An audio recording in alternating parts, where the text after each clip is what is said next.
Good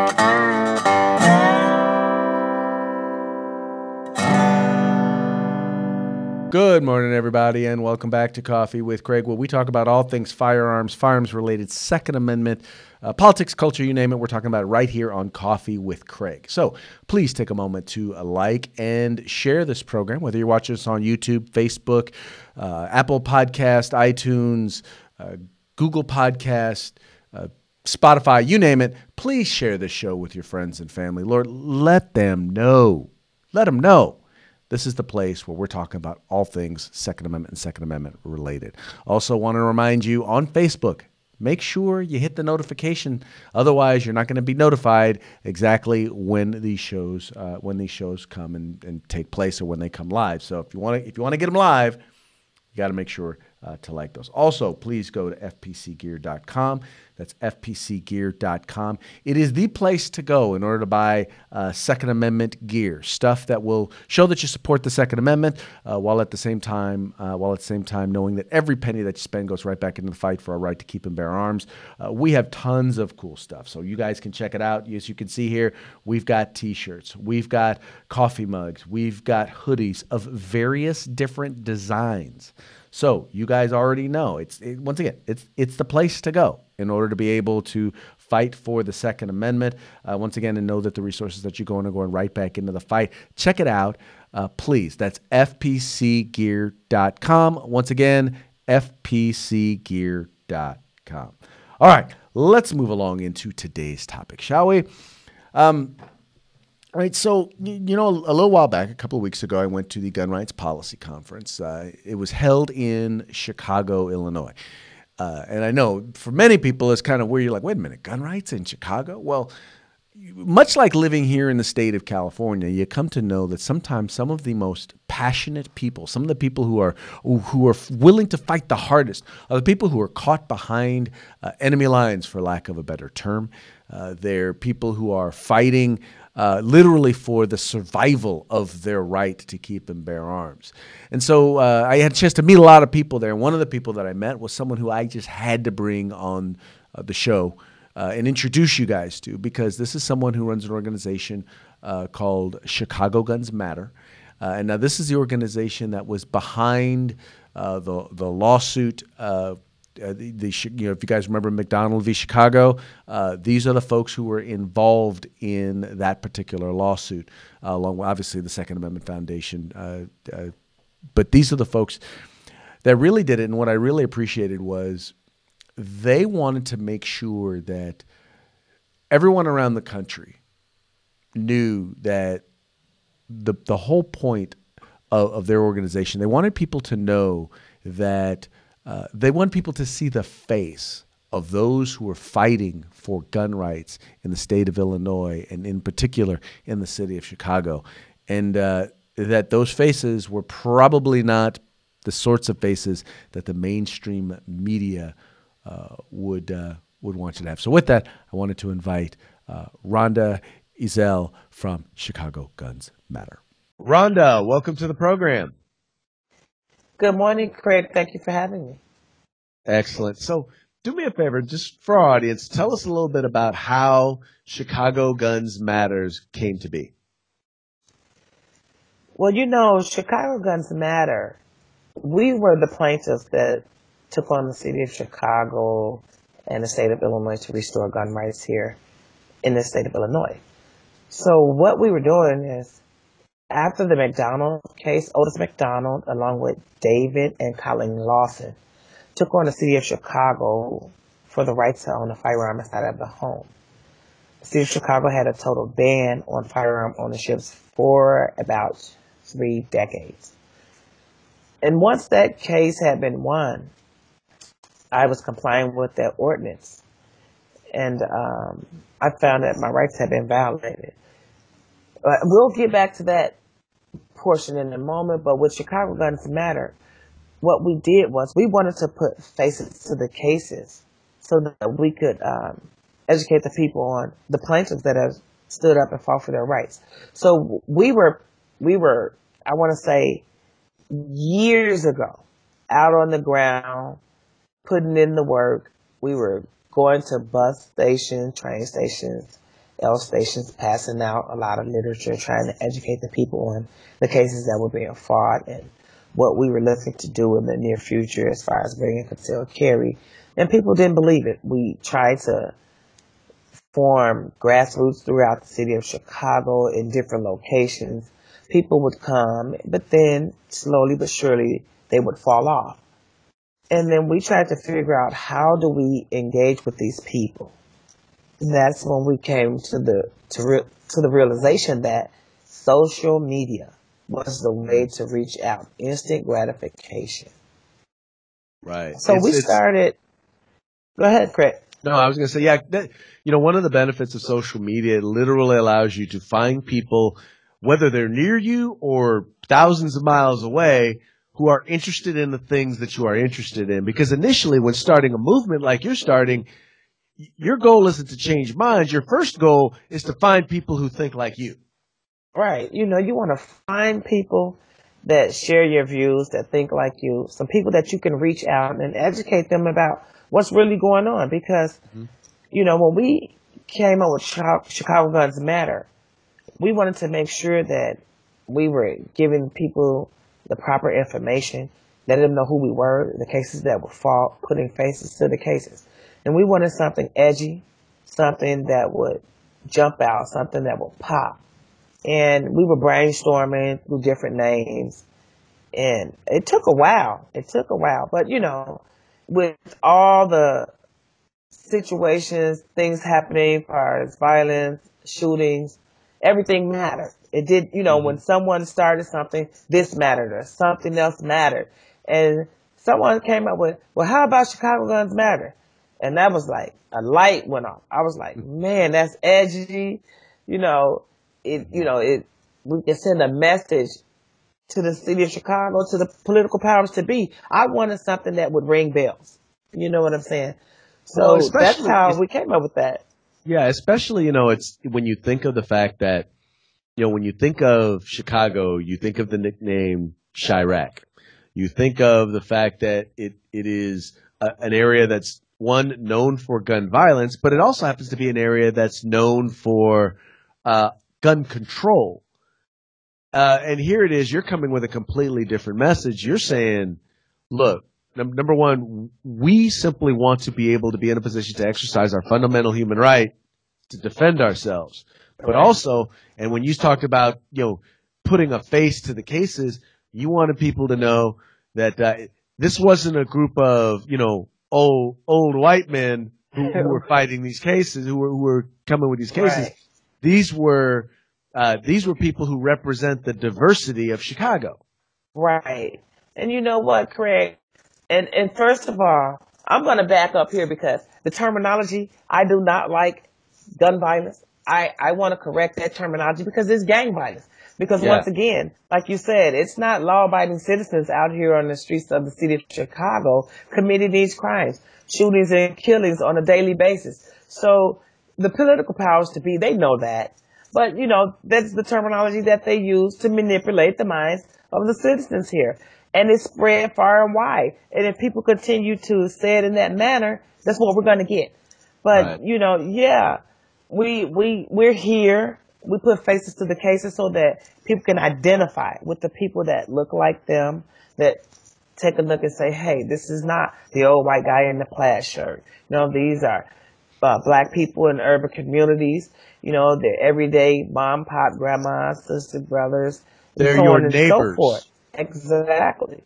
And they're people that look just like you and live in the same neighborhood as you. They're not Hollywood people. They're not high and mighty, rich individuals. They're people that care about, their rights, and they want to protect their lives and the lives of their loved ones. Mm-hmm.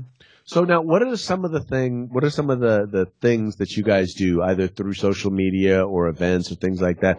What are some of the things that you do in order to help spread the word there in Chicago?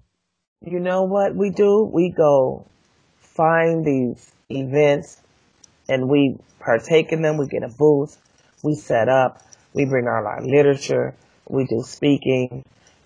Anything that we can, that we think we can reach out and touch the people and say, hey, are you aware of this law? Do you have a FOIA card? Do you have a concealed carry license? Are you aware of how those laws became?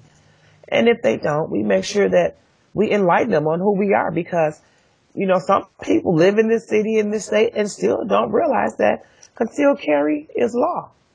And not only in the state of Illinois, they just don't understand that they can carry in the city of Chicago. So we will sort out certain events where we know the demographic that we're trying to reach is there, and we show up. But it's a wide variety of things that we do, from social media, events, gatherings, speaking, going out, being part of other people's events when they come to the city of Chicago, and things like that.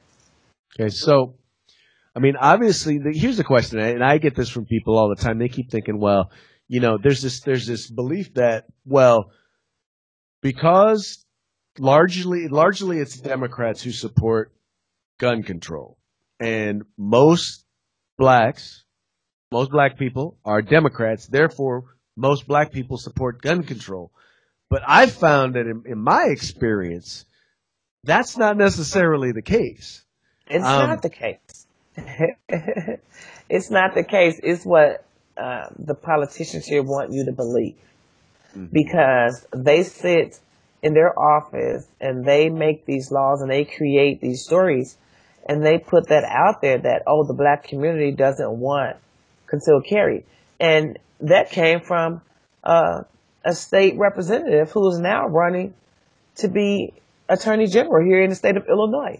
So it's sad when they sit behind closed doors and they want to make deals to try to carve out the city of Chicago or Cook County when concealed carry was becoming law. I mean, it's total discrimination. But here you are, you have these politicians that are black politicians. I'm not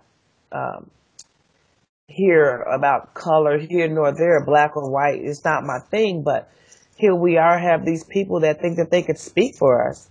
And it's just not true, because just like any other law-abiding American, regardless to their color, their background, their financial stability, they have a human right and a fundamental constitutional right to keep and bear arms, and they want to do that. No one wants to be a victim or statistic here in the city of Chicago. Well, you take, for example, just the Otis McDonald. Here's a guy who survived the civil rights movement in the South, moved to Chicago to, literally to, for a new life, to really take advantage of all the blessings and, the American dream that, that supposedly he fought for during the civil rights movement. And here it was, he was experiencing violence in his own community. Yeah. And simply wanted to be able to defend himself and his home. And he was told by the politicians, nope, you can't do that.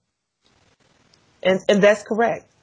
Mr. Otis McDonald served this country. He was a great man, a great father, a great husband, a great friend.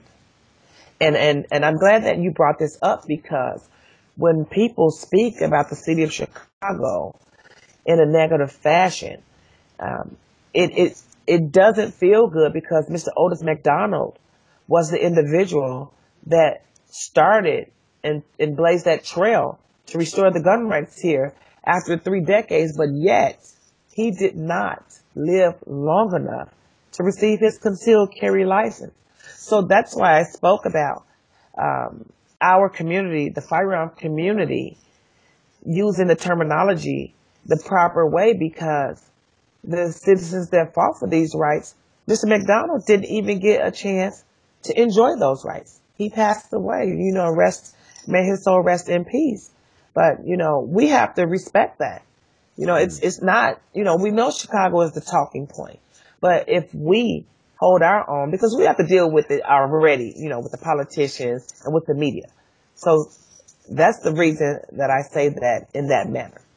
Mm-hmm. So being in Chicago, you are kind of like where I'm at. I'm in Sacramento, California. I like to say that to a certain degree, we are behind enemy lines when it comes to the fight for our right to keep and bear arms. Correct. I know that, and I always tell folks, look, you need to support people who are fighting behind enemy lines, because if you're not fighting the fight where you are, then they're going to wind up having to fight the fight where they are.